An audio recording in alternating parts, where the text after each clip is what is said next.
Hola chicos, en este video vamos a repasar las metodologías que vamos a utilizar para resolver la práctica número 6.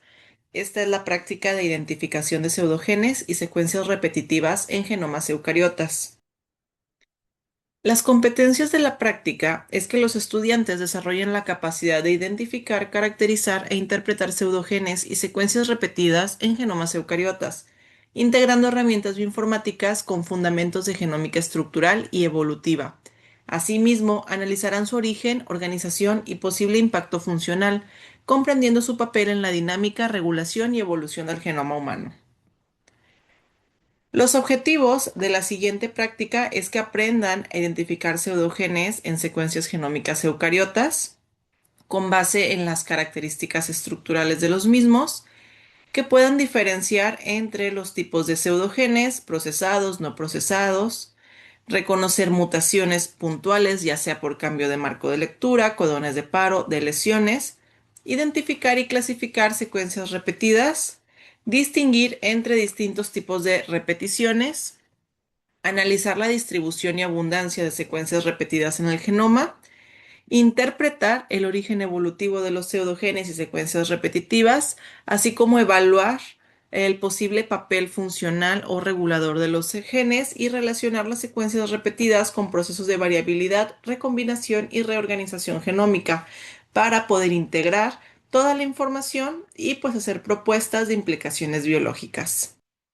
Como tal, esta práctica es un poco complicada de realizar en el sentido de que las plataformas que nos apoyan a documentar los pseudogenes en su mayoría no son plataformas que estén de libre acceso o que tengan una finalidad didáctica académica. Es por eso que nosotros en esta práctica nos vamos a apoyar de diferentes bases de datos para poder inferir cuáles secuencias pueden llegar a ser pseudogenes y cuáles secuencias pueden llegar a tener un impacto estructural de este tipo. Entonces, ya habíamos establecido las plataformas que nos van a ayudar a hacer la anotación estructural, la de los ORFs, que para esto sería ORFinder. También ya habíamos utilizado una plataforma desde la práctica anterior que se llama Repeat Masker y en esta práctica se introduce la plataforma de sensor. Todas estas plataformas, la función como tal no es determinar pseudogenes, pero nos determina en un inicio, pues marcos de lectura, es decir, inicios y fines de posibles elementos que pueden llegar a ser genes y a través de la comparación con bases de datos como BLAST podemos inferir si es o no un posible pseudogen. Y Repeat Masker y Sensor nos ayudan a buscar secuencias repetidas en diferentes tipos. Recuerden esta diapositiva que vimos en clase, que las secuencias repetidas pueden ser desde un repetido de una sola copia, que son las repeticiones simples, hasta repeticiones en formato de tándem. Particularmente los pseudogenes los podemos ver como repetidos sencillos o simples, o lo podemos ver también como transposones de RNA, que son los pseudogenes procesados. Entonces, las plataformas como Repeat Masker o Sensor nos pueden indirectamente llevar a la conformación de pseudogenes y a través de la comparación de estas estructuras que podamos encontrar con bases de datos y con otras secuencias, podemos establecer cuál es el gen parental y cuál es la forma del pseudogen que estamos encontrando y podemos también inferir por qué pasó a un proceso de pseudogenización, es decir, tuvo un marco de lectura, tuvo un codón de paro, una eliminación de algún exón, un mantenimiento de algún intrón, diferentes vertientes que ya se repasarán también en la teoría de la materia. Acuérdense que lo primero que deben de conocer ustedes sobre su secuencia es el origen y para BLAST nos ayuda a conocer de dónde proviene la secuencia. Para conocer el origen de la secuencia basta con abrir un BLAST-N, ingresar la secuencia y pues aquí vamos a obtener la identidad de. En este caso, en este tipo de prácticas, a ustedes se les proporcionan secuencias que ya están debidamente anotadas, muy estudiadas y no deberían tener problema en identificarlas porque son secuencias que salen de las bases de datos. Eso quiere decir que para encontrar de dónde proviene debemos buscar un query cover de 100 con un porcentaje de identidad muy cercano al 100. Y con eso sabríamos de dónde proviene la secuencia. Entonces, una vez que ya establecí el origen de mi secuencia, pues lo que sigue es buscar eh, dentro de la teoría de ese tipo de organismos y de ese tipo de material genómico, cuál es el tamaño promedio de los ORFs o de los genes. Y eso nos va a dar un parámetro de partida para la búsqueda en ORFinder. En este caso, yo seleccioné un tamaño mínimo de ORFs de 300. Ustedes ya tomarán cuál es la decisión que mejor se ajusta a la secuencia que tengan. Una vez que ya tenemos nuestros ORFs, pues el siguiente paso es validarlo. Recuerden que una cosa es el origen de la secuencia y otra cosa es a lo que se parece cada uno de los ORFs, que es una de las preguntas que han hecho mucho. En este caso, por ejemplo, este ORF que yo blasteé, básicamente me dice que se parece en porcentajes muy bajos a un pez, tenemos aquí una levadura, tenemos aquí una planta. Entonces, si bien posiblemente sí sea algún elemento o algún elemento que se pueda llegar a encontrar localmente, pues no se alinea ni siquiera con el organismo de donde proviene o de donde yo revisé mi secuencia y los porcentajes de query cover y de identidad son muy bajos. Quiere decir, este query cover de 69% que no parece tan bajo, le sumamos una identidad del 39%, es decir, del 69% solo el 39% se parece a algo que ni siquiera se parece a mi secuencia, entonces estos tipos de ORF son descartados. ¿Cuáles son validados? Cuando encontramos ORFs o del organismo que yo sé que es original la secuencia, o de organismos relacionados, puede ser otros mamíferos, algunos otros eucariotas, pero con porcentajes de identidad altos. Ahora, también dependiendo de el organismo que tengamos, el cromosoma que tengamos o la naturaleza de la secuencia que tengamos, podemos llegar a tener una muy baja proporción de genes funcionales y es natural que muchos de estos ORFs sean invalidados porque si ustedes lo notan, son ORFs como quiera, pues relativamente pequeños. Incluso si agarro los ORFs grandes,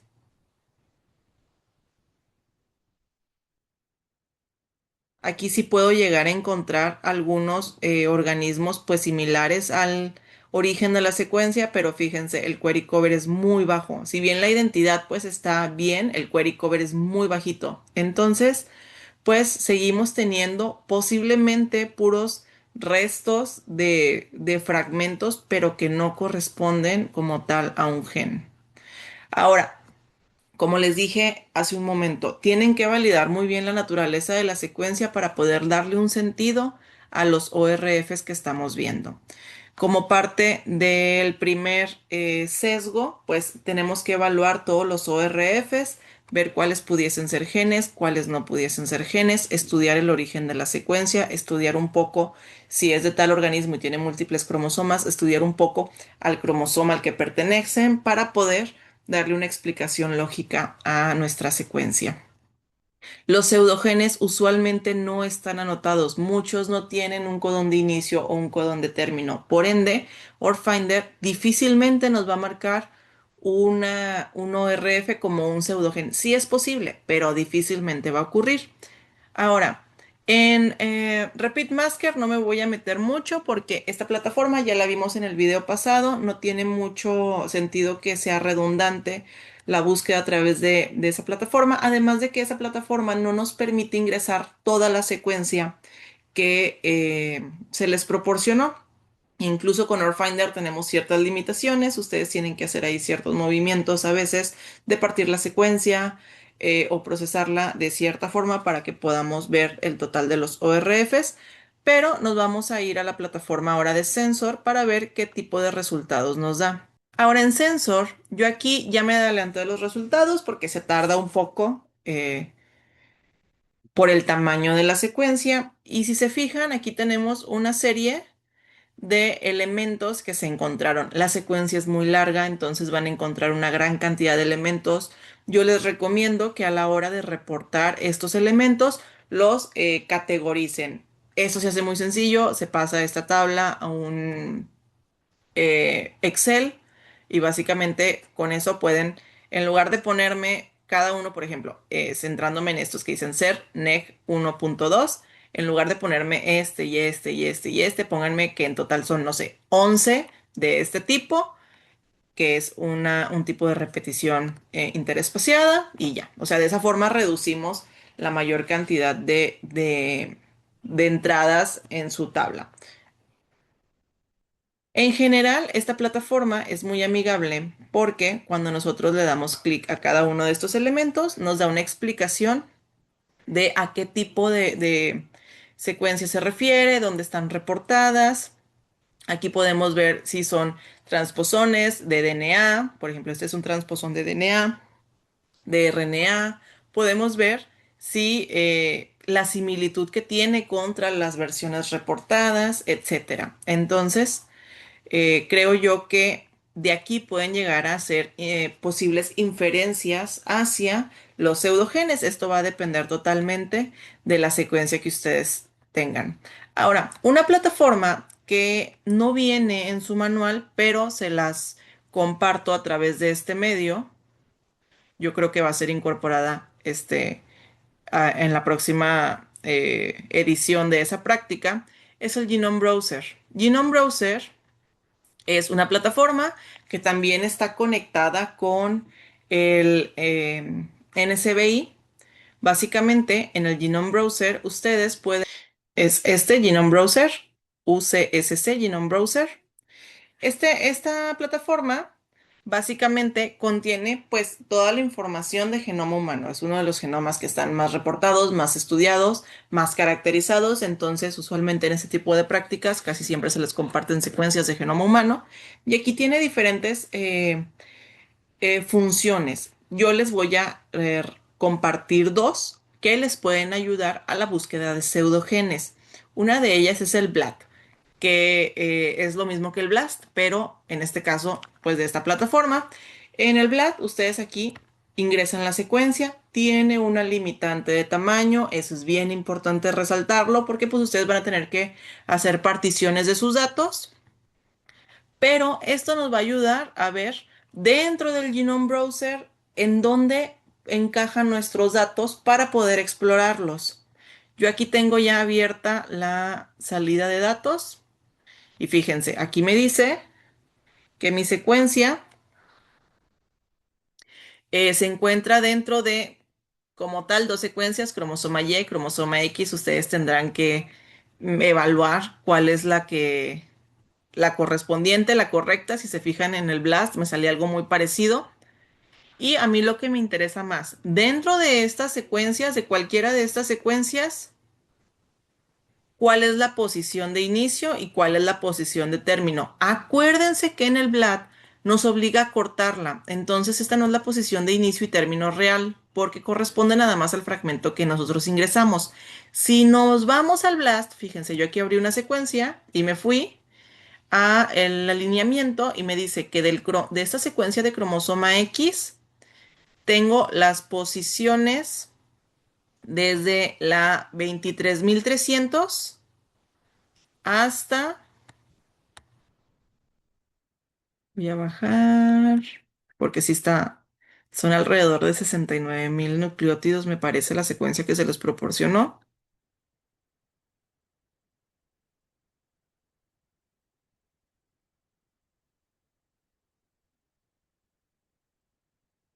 Aquí está el fin.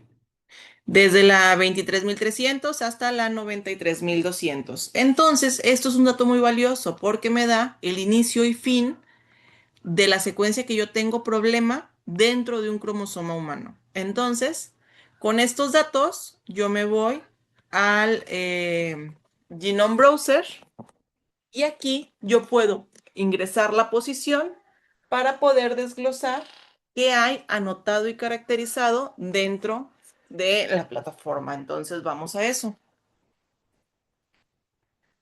Aquí en el Genome Browser, para ingresar a una posición de un cromosoma, solamente aquí pongo el nombre tal cual me da en los datos de salida acá. Este es el nombre con el que viene dentro de. Entonces yo puedo ingresar a cualquiera de estos cromosomas. Hay múltiples versiones de los mismos cromosomas, pero pues en esencia es lo mismo. Son múltiples nada más experimentos. Le doy en Search.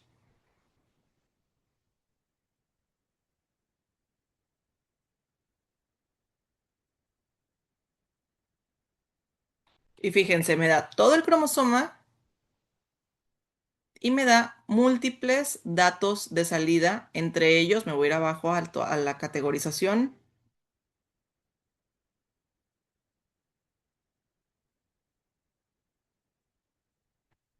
Me da pseudogenes, me da secuencias repetidas, me da todas las secuencias de genes, genes predichos, elementos tipo CRISPR, fenotipos, variantes, pangenomas, RNA, todo lo que yo seleccione. De cierta forma, yo aquí dejé seleccionados los pseudogenes. ¿Por qué? Porque yo quiero que evaluemos aquí si realmente no estamos detectando pseudogenes a través de sensor, de repeat masker, de ORFinder, o en esas posiciones no hay pseudogenes. Entonces, con esto yo puedo jugar aquí con las posiciones, ingresar a posiciones.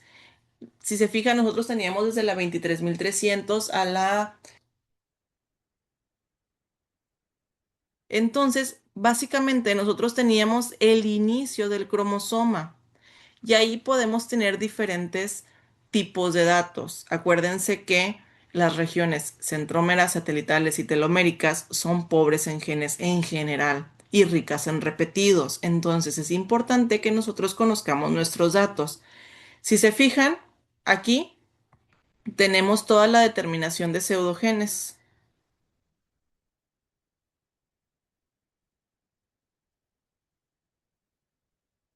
Entonces podemos encontrar tanto pseudogenes parentales, que es decir, el origen de un pseudogen, como la versión eh, pues ya pseudogenizada. Podemos tener varios repetidos de las mismas. Podemos tener también diferentes eventos como la repetición en tándem, pero que siguen siendo de pseudogenes. Podemos también desglosar los pseudogenes no procesados, podemos desglosar los pseudogenes procesados. Entonces, de cierta forma, esta plataforma nos va a ayudar a validar los resultados que nosotros encontremos en otras plataformas. Para ubicar las posiciones, basta con que nosotros pongamos aquí dentro del cromosoma la posición que nos interesa 1 y la posición que nos interesa 2.